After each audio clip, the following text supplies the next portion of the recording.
All right, so I hear about this every single day from my boys. One is 22, one is 16. They cannot wait for NCAA football to be released. There's all kinds of preview videos out there. They're getting really hyped for it. If you're on social media at all, you see the hype, the build up for this. It honestly looks so good. I'm like, all right, I might have to get in on this. And the boys are like, yeah, Dad's going to play. I'm like, we'll see. I said I might.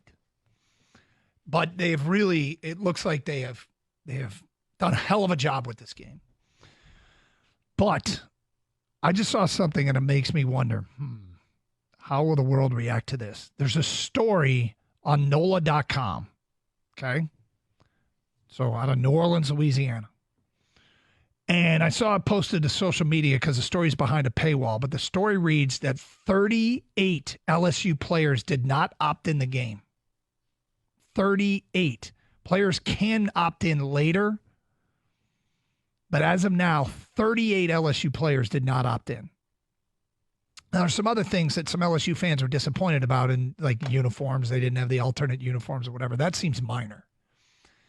But if you're a fan, the kind of the purpose of this is to basically get the Madden experience in college football, and the players have every right not to opt in.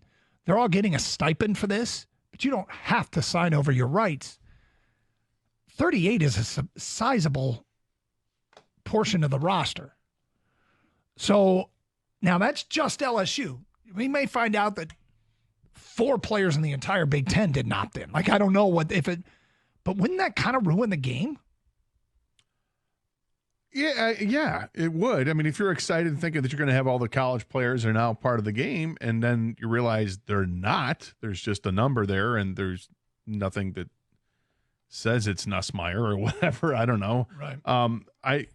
I think it'd be very, very disappointing. And I think what's happened is that the players probably thought that they're getting a ton of money for this. Oh, I'm quite important. I'm probably going to get, $50,000 for this. And then they realize, no, it's like $800 or something. Right. Because there's a ton of college football players out there, and EA Sports is not going to be paying everybody, some huge sum of money. This is an NIL windfall that I think some players probably expected to get paid a ton of money, and the reality is it's not there.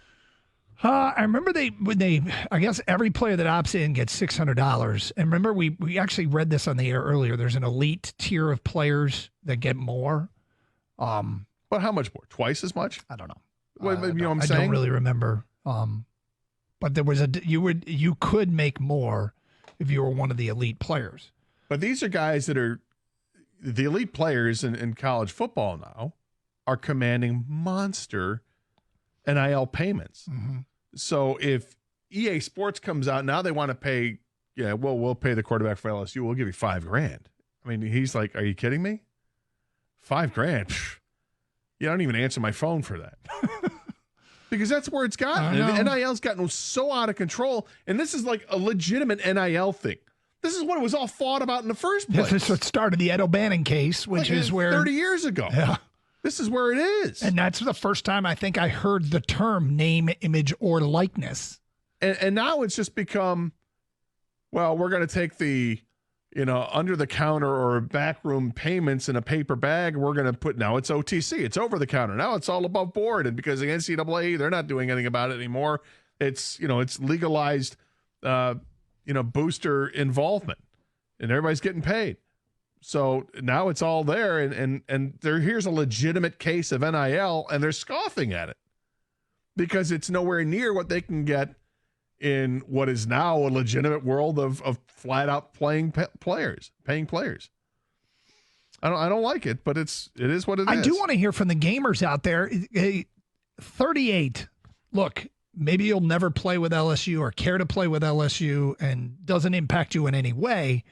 But whatever team you were planning on playing, maybe you don't even care. Like, because I know a lot of people, I don't know a lot of people. That's not correct. I've seen posts on social media where one thing that apparently people like to do is they like, all right, I'm going to be Eastern Michigan. I'm going to recruit. I'm going to build EMU into a powerhouse, and I'm going to go dynasty mode and This is a long range play. I'm gonna try and win the Natty with EMU. Like that apparently, and so eventually you cycle out of the current group of players anyway, right? So maybe it doesn't matter. Maybe it doesn't matter to the gamer. Maybe that's your ultimate goal is this isn't going to affect my plan. I'm UTSA, Roadrunners, let's go. I don't even know who's on the roster. What I do know is I'm going to build UTSA into a power. I'm trying to schedule Bama. I'm recruiting 5 stars. Like so maybe it's inconsequential, but I guess I want to hear from the gamer.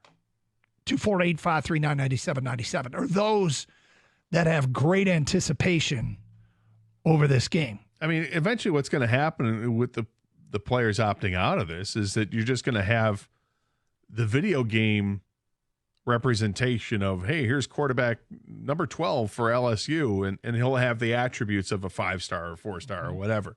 And there won't be a name attached to it. It's just a number. And then that's what you're going to go with. Or you can name them whatever you want. They give you the freedom to create the player, and there he is.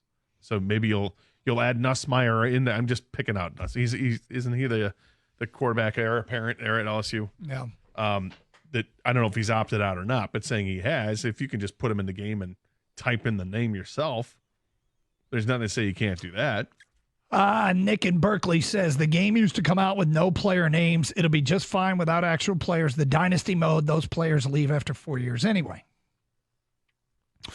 I'll give my take. The new game will be just like Madden and is going to be pure greed. The trailer already revealed the game that in-game purchases for the Ultimate Team. It's capitalizing on the desire for a college football game and is a slam dunk. EA will churn another out every year, copy pasted from last year. Named Texter, the last game they released in 2014 had no names. It was all just jersey number. Names are new for this one. Another unnamed Texter, all I want now is for LSU to go 0-12. You mean real LSU, not gaming LSU? If you play Dynasty mode, the real players graduate over the first couple of years, so no deal breaker. 248-539-9797. Travis, you're on 97.1 The Ticket. Hi, Travis. How we doing today, fellas? Good, sir. How are you? Good. I was just bringing up, I played the game back in 14 and all throughout GameCube era, and honestly, I don't think it's going to be entirely like Madden.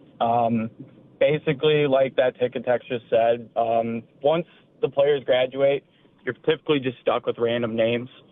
So I don't think the LSU 38 roster spots will be a big deal for anyone in all aspects of things.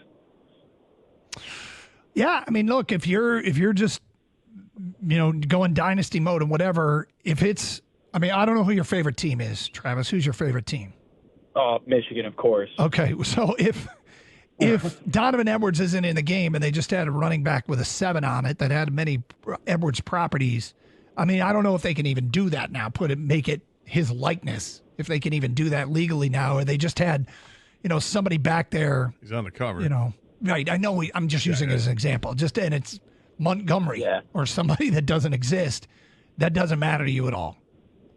No, I mean, it's been a long time. It's been 10 years since the last game, and I feel like anyone who has played it is already used to that number 7 thing. Like, sure.